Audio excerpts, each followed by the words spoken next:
All right.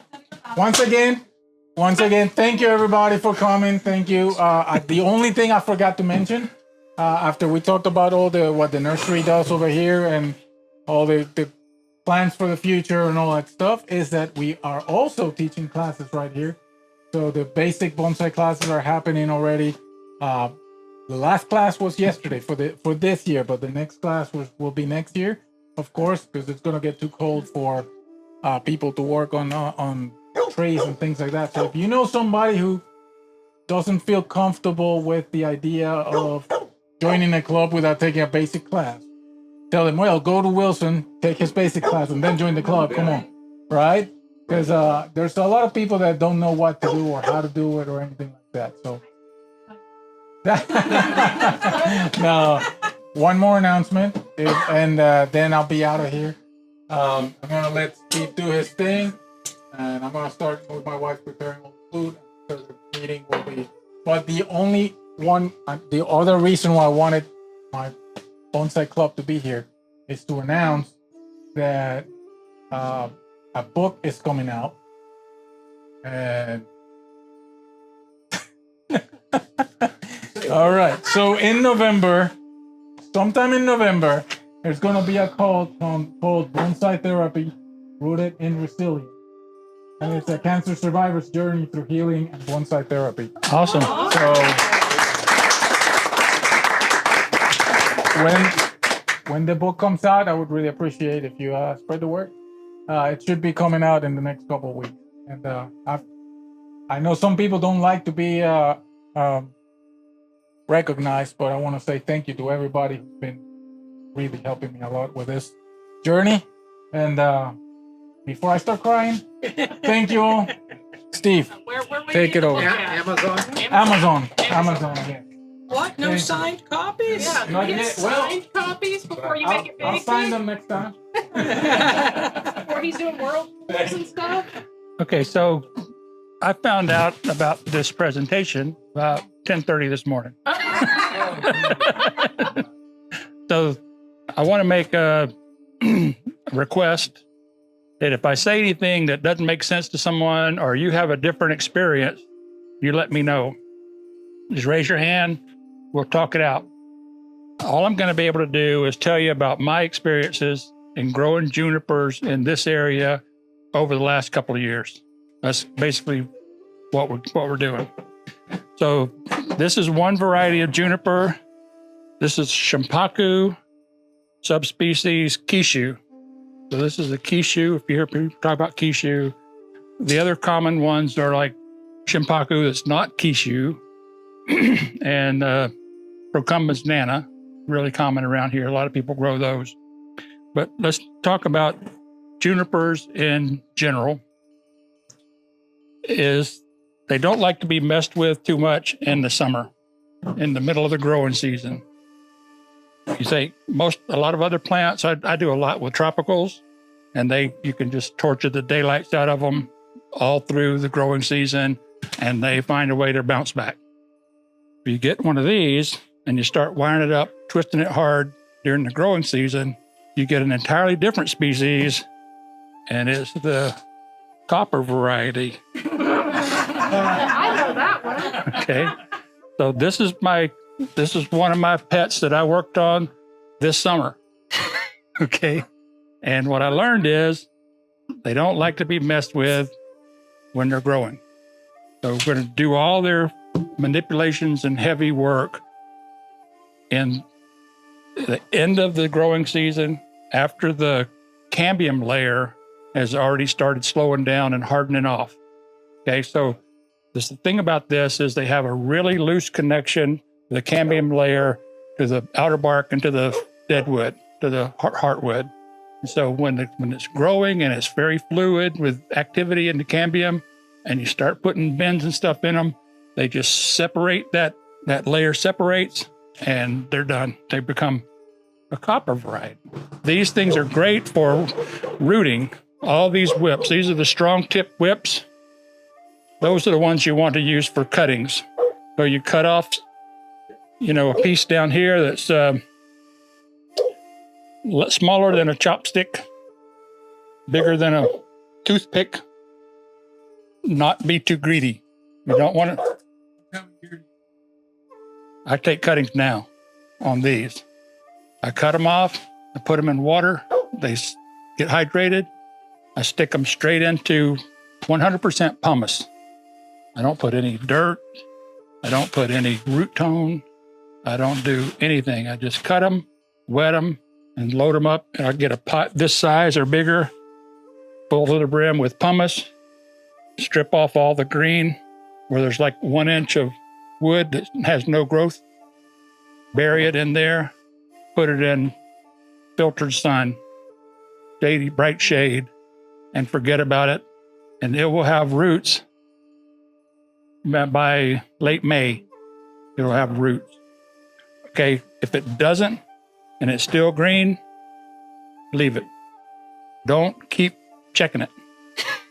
Okay, the way you know it has roots is there's new growth. You see new growth tips, then you know it's got roots and you can move it to its own pot. I'll have a pot like this, and it'll have 15, 20 cuttings in one pot that big, so you don't have to worry about a lot of space or a whole bunch of, your whole garage is filled up with one cutting per pot. That's totally unnecessary. Just take the cuttings, let them soak up water for a few minutes, and then stick them in pumice. Pumice doesn't support a lot of fungus and bacteria and things like that. Okay. If you put them in potting soil or you put them in pine bark, you put them in all these other things, then you'll notice that they turn brown a lot easier, a lot quicker. They have a higher fail rate. 100% pumice, and forget about them until you see new growth. And if it takes, go ahead. I think perlite does work just as well. It's not as heavy, and it blows. You get a nice wind come along, and it'll either blow the pot over and spill out, or it'll blow the perlite off the top of the pot, and next thing you know, it's down this far, it's down this far, it's down this far, and the perlite's gone. You could probably do a mixture of perlite and pumice, but I know pumice is a little bit more expensive, but I reuse it. I reuse it all the time. I mean, I'll do this year, and then I'll take that and put it back in my used soil bucket and shift it all back out and use it for something else. So it's not like that's the only time I'm ever going to use it. Did you have a question back here, John? Janet? If I do cutting,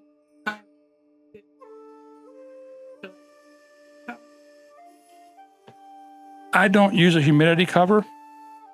I think humidity cover might stimulate mildew or some kind of bacterial thing going on.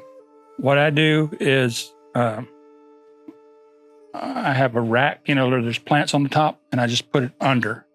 And so if I've had problems with rats or squirrels or whatever gets under there. So I have a big Tupperware tub, and I put about 3 inches of perlite in the bottom of the tub, get that soaking wet, set the cuttings down inside of there and cover it with a screen. And that keeps anything out, and it keeps the wind from blowing them over, and it maintains humidity around the plant, but it's got full access to air. And then when the sprinkler waters my other plants, it gets enough in that big pot to keep that moist and have a pretty good success rate with that.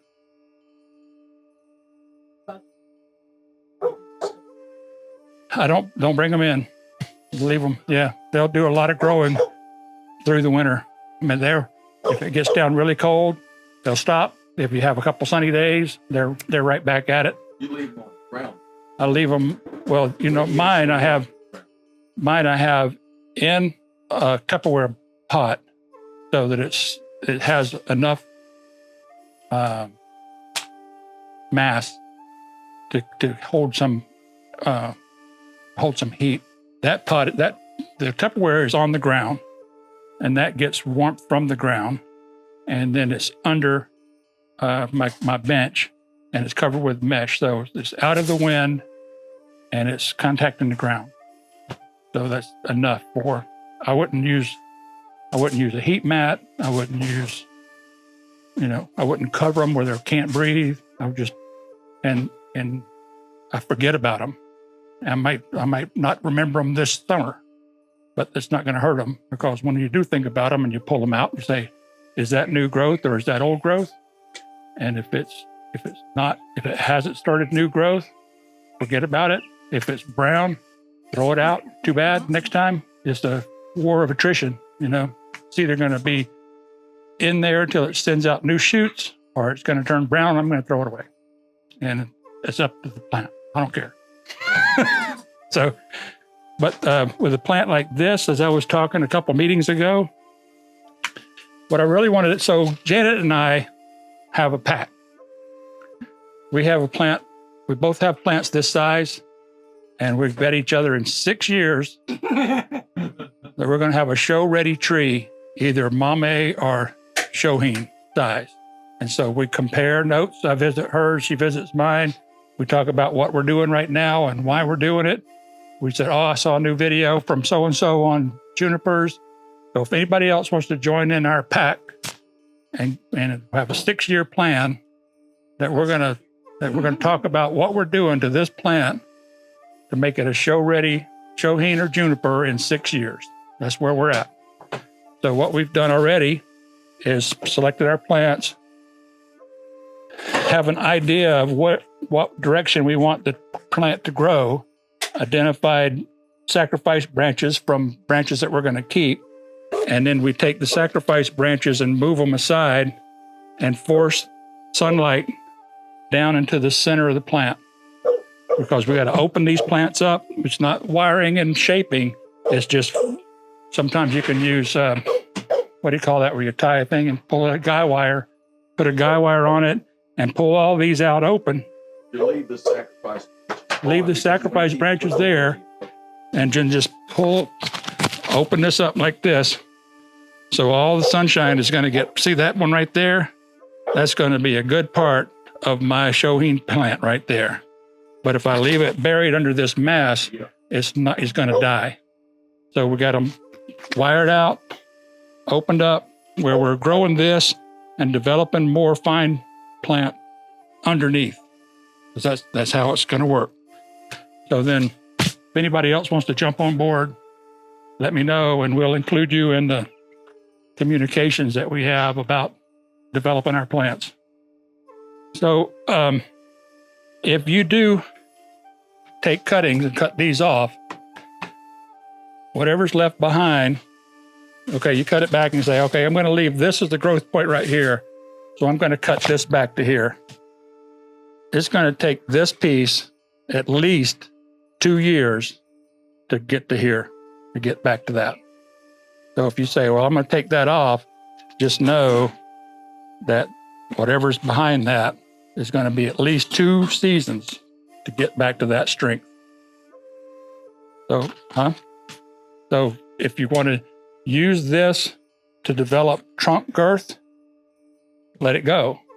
If it's in the way and it's preventing sunlight from getting to the part that you want to develop, then guy wire them out and force the sun down into the center of the plant, but don't cut off all the growing tips, because you're not doing cutting on them right now, or just... So why would I cut it? I would cut it if I can see that the strength of that branch is causing a structural defect in the plant. If it's developing reverse taper, if it's taken away from the central trunk that I want to keep, then I'll take that off or take it back. You don't have to take it off all the way. You can just weaken it. You just take off that much, and now the plant's going, oh, all the auxins that were in the tip of that plant are no longer here, and auxins are suppressing growth of shoots from this point below. So when you cut off the tip, you eliminate the auxin production, and it allows the plant to have another leader, another boss. Right now, all these are the bosses. And if you cut those back, then it's going to make this is the next strongest one, and it's going to be the boss. But it's going to take a couple of seasons to get back to here. Does that make sense? So, don't do this. Do this. Do it, open it up. guy wire it back, and I want all the energy to go to this. I want this to be the boss. And even if it means taking off 1-inch tips, kill all that oxen from out here, you'll still get trunk growth. You'll still get the benefits of a sacrificial branch, but you won't get the oxen repression of new growth shoots from down in here, which is what I wanted. I want to develop this. So that's about where I'm at. Any questions on that?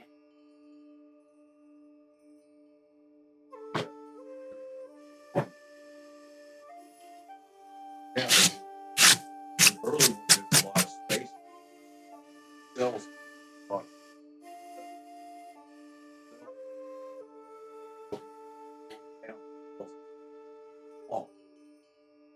That's where it's dense.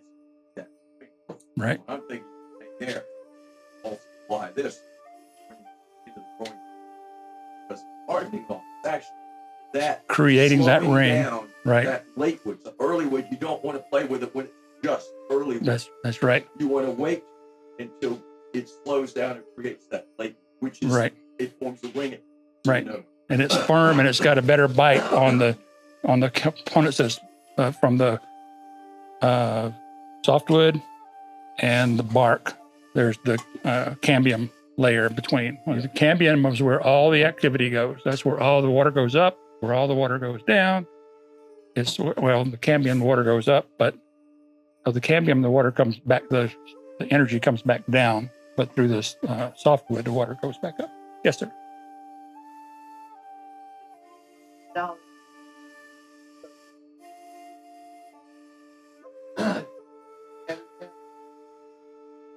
Right. That's what we're saying. Right. This cambium has good strong bite, and by bending it, you'll stretch it, and then when the spring comes, it'll fill in any damage that you do. What am I looking at? Oh. So that brings me to one other thing that I had an idea. What was it? Heavy bends in December. Lost it. Sorry. Huh? No. Yes, sir.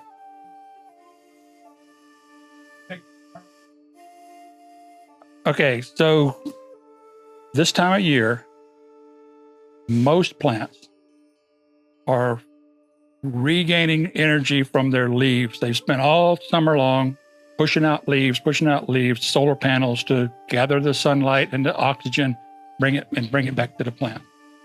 When the days start to shorten, and the temperatures start to cool, the plant realizes that they're going into winter, and I need to capture all those carbohydrates that are in my green leaves and store it in the wood in the plant. Okay, so that's why maples lose their leaves. The leaves start to change color, reds and yellows and golds and then browns and fall off. Well, the tree is actually extracting carbohydrates from that material and storing it in the roots and in the stem.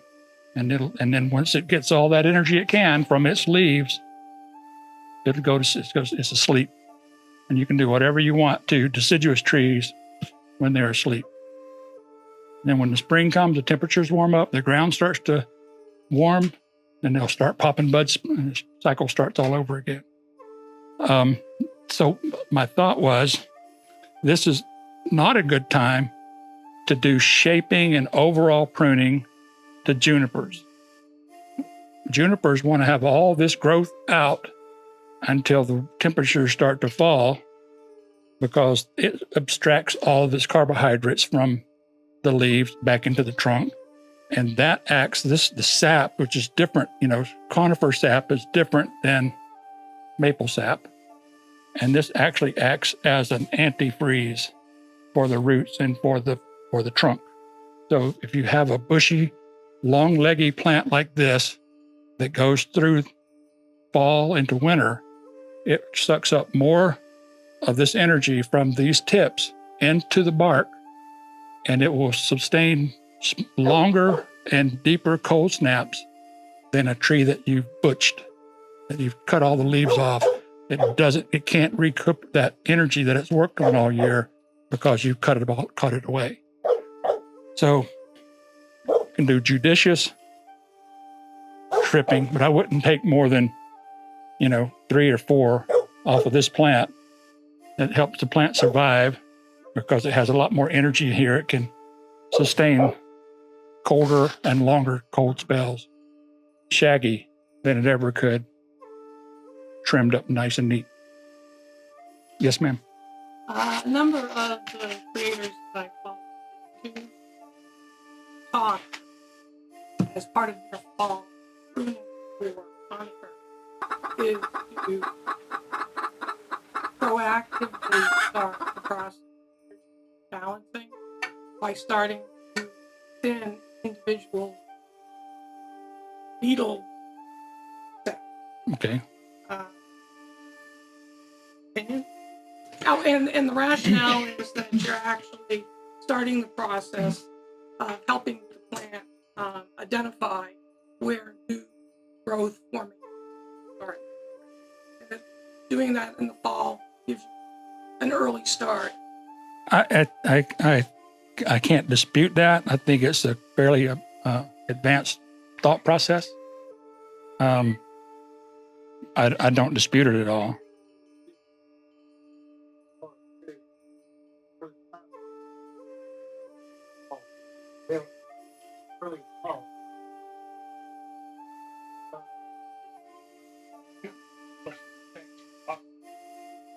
Right.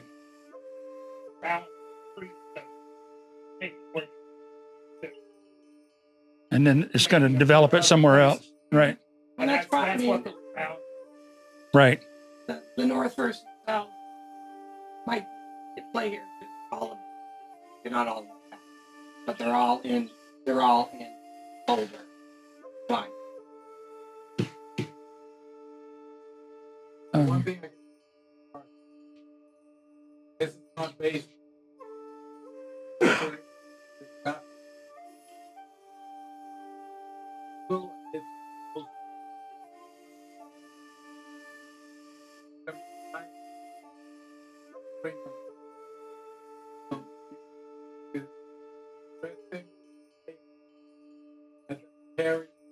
Right.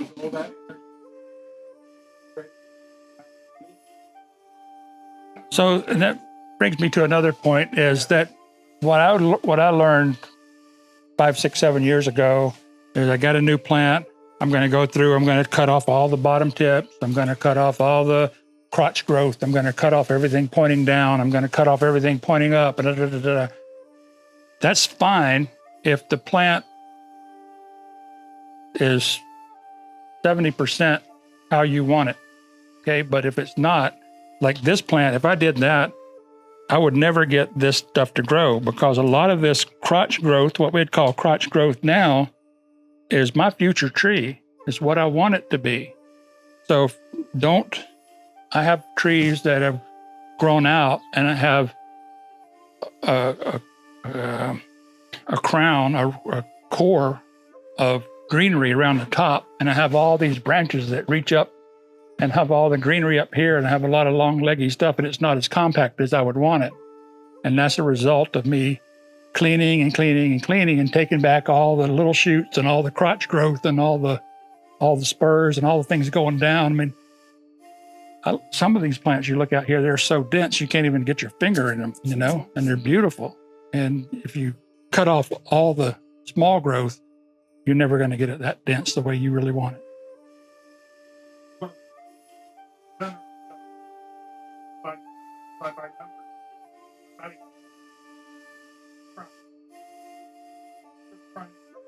You don't care. Unless someone do it at 70, 80%. I'm free. Work with it, let it grow. Right. The best. And so what you need to do is you need to work on your tree. Get it. I'm with him. Get a tree like this. Don't do a whole lot with it the first 2 or 3 years. Right. You'll unless you want a really small time. do its thing. Work with it slowly. It- Get it. my mantra that I do when I'm working on trees, I say, am I going to have this tree in 2 years? Am I going to have this tree in 5 years? Am I going to have this tree in 10 years? And if the answer is yes, you're a bonsai person, you can say, yeah, I'm going to have this tree in 10 years. So what do I have to do today if I'm going to have this tree in 10 years? Let it show me and not force it so hard. The other thing I know is that when I go to just exhibits and conventions and stuff, bonsais are made.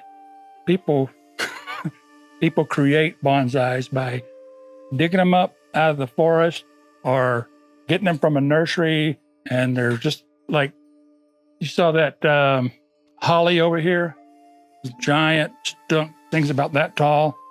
He's going to be working with that tree for over 3 or 4 years, and it's going to be a lot easier to have a big trunk to work with and redevelop the canopy and redevelop the branches than it is to try to get a holly sapling and grow it up into a trunk that's that big. So the more stuff you cut off, then the slower it's going to, the longer it's going to take. What? Those little saplings are for young people. Yeah, exactly. Anyway, thank you much for your attention. I appreciate it.